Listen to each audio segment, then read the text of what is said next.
আজকে তোমাদের সাথে আমি ভেন্ডি রেসিপি করছি। আমি ভেন্ডিটাকে এরকম করে কেটে ভালো করে ধুয়ে নিয়েছি। আর আমার মোবাইলটা একটু ডিস্টার্ব করছিলো বলে প্রথম থেকে দেখাতে পারলাম না, তার জন্য আমি দুঃখিত।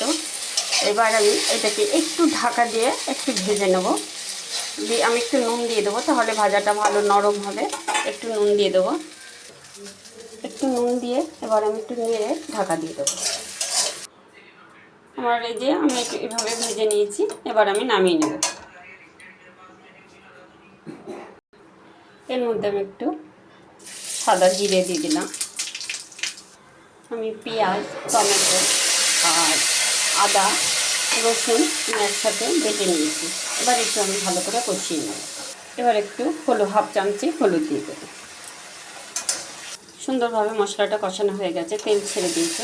এবার যে ভেন্ডিটা আমি ভেজে রেখেছি সেই ভেন্ডিটা আমি এবার দিয়ে দেবো। দিয়ে একটু নাড়াচাড়া করে তারপর আমি পোস্ত আর সর্ষে বেটে রেখেছি, তার মধ্যে কাঁচা লঙ্কা দিয়েছি, দিয়ে আমি বেটে রেখেছি। এবার সেইটা আমি দিয়ে দেবো। আমি এটা দিয়ে কষাবো না, এবার আমি ঢাকা দিয়ে দেবো। আমি ভাজার জন্য নুন দিয়েছিলাম ভাজার সময়, ভেন্ডিটা ভাজার সময়, তার জন্য আর নুন দিলাম না। আমার ভেন্ডির তরকারিটা হয়ে গেছে, এবার আমি নামিয়ে নেব।